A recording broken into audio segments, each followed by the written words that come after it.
Yeah, hype plays come Wednesday. Let's welcome in Chiney, a.smith now into First Take. What's up, girl? So that's right. Hype all around New York. Mellow yellow. Mellow yellow. Yes. She's keeping it bright. She's keeping it bright. All right, but I want to hear from Draymond Green. Draymond Green gave Knicks fans a reality check on his Draymond Green show. He revisited a take that he had from January that the Knicks essentially needed a 1A scoring option, but then he doubled down on the shots at the Eastern Conference. Listen to Draymond. I double down on this.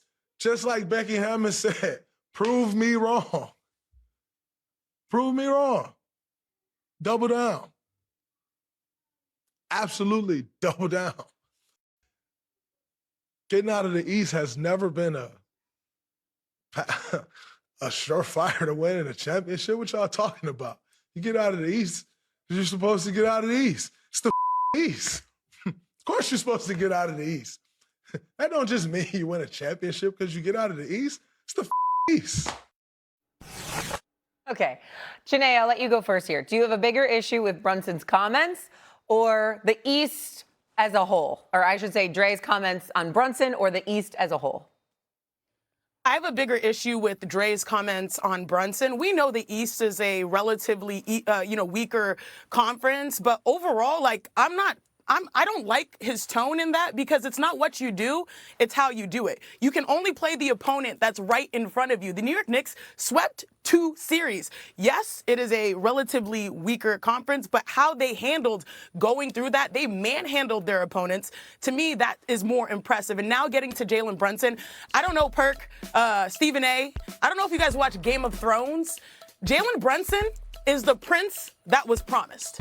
And if you watch the show, it's a guy that's underestimated. There's this long winter. There's this long drought. And he's bringing them back to the pinnacle. First NBA Finals since 1999. And if I told you that there's a certain player that averages 26 points per game. There's a certain player, currently, right? There's a certain player that 4 years ago, as a member of the Dallas Mavericks, he only averaged 12. He goes to the biggest market in the world in New York City and drops 26. Doubles, more than doubles his average, 26. Also, when it comes to postseason, talking about elevating your game, wouldn't you want a player that increases his postseason average by over 6 points per game? That's most amongst any player qualified in the postseason. And so I think we are sort of looking at Jalen Brunson and looking at the phenotype, looking at 6'2", 6'3", and judging him, but not necessarily, we should be judging him more so on the results that he produces and not what he looks like.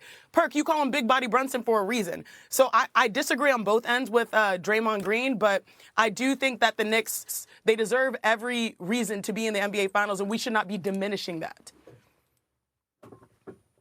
Bunch of nonsense from Draymond Green. I'm going to just keep it a buck. Didn't last year a Eastern Conference team in the Indiana Pacers take the Oklahoma City Thunder to 7 games, and one could argue that if their best player, Tyrese Halliburton, didn't get hurt, it looked like the momentum was swinging more for Indiana to win that game before he went out from far as tearing his Achilles. That's number one. Didn't this Western Conference, Anthony Edwards was banged up, both legs, no Luka Doncic. So we can stop with the comparing of the conferences. It's competition out there, right? The Knicks handled their business. But I'm so tired of people disrespecting Jalen Brunson and what he's doing right now. Right now, he's a proven 1A. Whether he completes the mission or not, getting to the promised land is enough to prove that you're a 1A scorer in this league in the history of the game. We're never going to sit up here and say Allen Iverson wasn't a 1A option, and he got his Philadelphia 76ers team to the promised land but didn't complete the mission. We're not going to sit up here and say that Charles Barkley wasn't a 1A when he had to face Jordan when he was with the Phoenix Suns, and we damn sure know that he was when he lost to Jordan in the Chicago Bulls. So again, what are we talking about here? And one could argue and say, hey, Steph Curry didn't prove he was a 1A until he actually won his 4th NBA championship and finals MVP.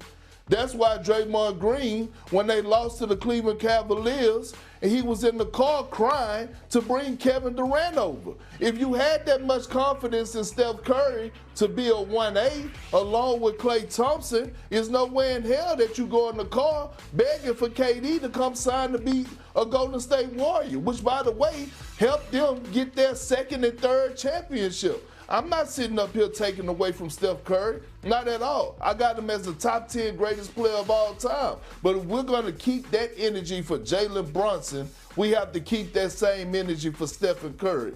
I just don't believe in that. Getting to the promised land, to the NBA Finals, is enough for me for a guy like Jalen Brunson to be considered a 1A option in this league. Well, I agree with most of what both of y'all said. Especially his comments about the Eastern Conference, because there was a lot of stuff that happened in the West with injuries and what have you, where the road to prosperity wasn't as difficult as one might have thought. Houston didn't have a point guard. Luka Doncic didn't play. Anthony Edwards was hobbled. Dante DiVincenzo, even though he's not on those guys' levels, was out. That would have helped Minnesota as well. There's a plethora of things that transpired that assisted in OKC and San Antonio being where they were. So I don't agree with him about the East. But what I will say to you is this. I'm not taking his comments as being disrespectful to Jalen Brunson to the degree that y'all are. I'm taking his comments as backing up the great Becky Hammon, who, by the way, just for the world to remember, I've often said this statement. If men can coach in the WNBA, a woman should be coaching in the NBA as a head coach.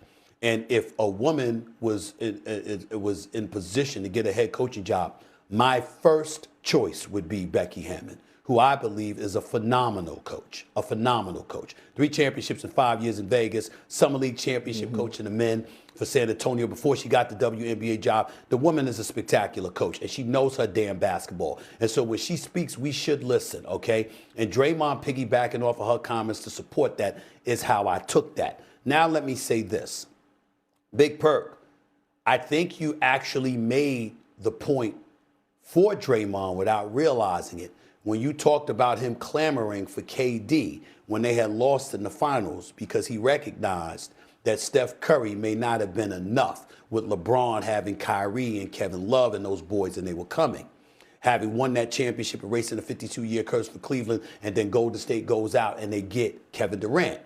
That's actually making Draymond's point, because having the greatest shooter God ever created, who you have as a top 10 player of all time, who somebody is looking at as the greatest point guard we've ever seen in NBA history, not quintessential, but a different type of point guard than Steph Curry.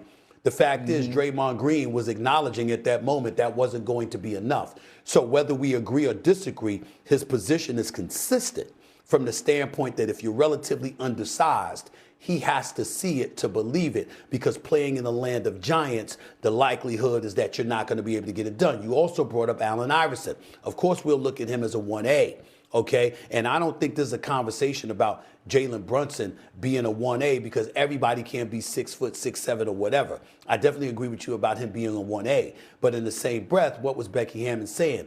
A guard that size is somebody she questions whether or not they can lead you to a championship because of the land of giants. Allen Iverson, who covered him for the first 10 years of his career, who covered him every day, every game, every practice. That would be me. And I'm telling you right now, if it wasn't for that damn Shaq, and I understand Kobe was becoming that dude, but he wasn't there yet. Shaq was in his prime. And when they asked me going into that NBA Finals, I said, I became famous that day because I said, Shaq, and more Shaq. And then they said, are you saying that the 76ers are going to get swept? I said, oh, no. AI will get you one. He'll get you one. And he dropped 48 in game one. And then I said, but on this date, at the Wachovia Center at the time in Philadelphia, Pennsylvania, the Los Angeles Lakers will be crowned as champions yet again. And you had people protesting, like literally writing into the Philadelphia Inquirer and trying to get me fired because they were so pissed off that I said what I said. But I meant it, and I was 1,000% correct because the diesel was there.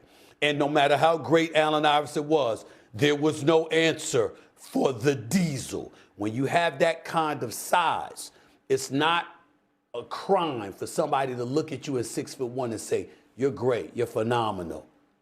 but God didn't bless you with 10 to 14 extra inches of height like they got with these people. And that's the reality. That's what Becky Hammond's looking at. That's what Draymond Green is looking at. And we could disagree about it, but it's not a crime for them to say it, and it's not disrespectful to Jalen Brunson.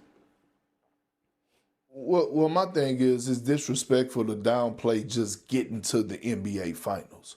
If you're a guy and you get to the NBA Finals, that's an accomplishment in itself. And that's enough for me because a lot of guys throughout their playoff career don't even sniff the playoffs, let alone getting to the NBA Finals. That's the point that I'm making. You could get your team to the NBA Finals and you got a stamp from me as being a 1A level, a 1A type player that's, that led your team to the NBA Finals. That's enough for me.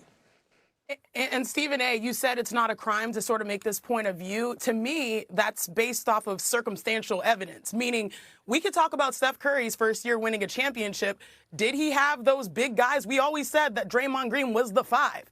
He was playing outside of himself, being able to guard those 7-footers. And so in that first year, when Steph won, being 6'3", I know Steph, I stand next to him, we're about the same height. He led his team to a championship. The path is harder when you are smaller, but it's not impossible. And we just watched Jalen Brunson go through a very hard time for 4 years, leading a team back to that promised land that Perk says.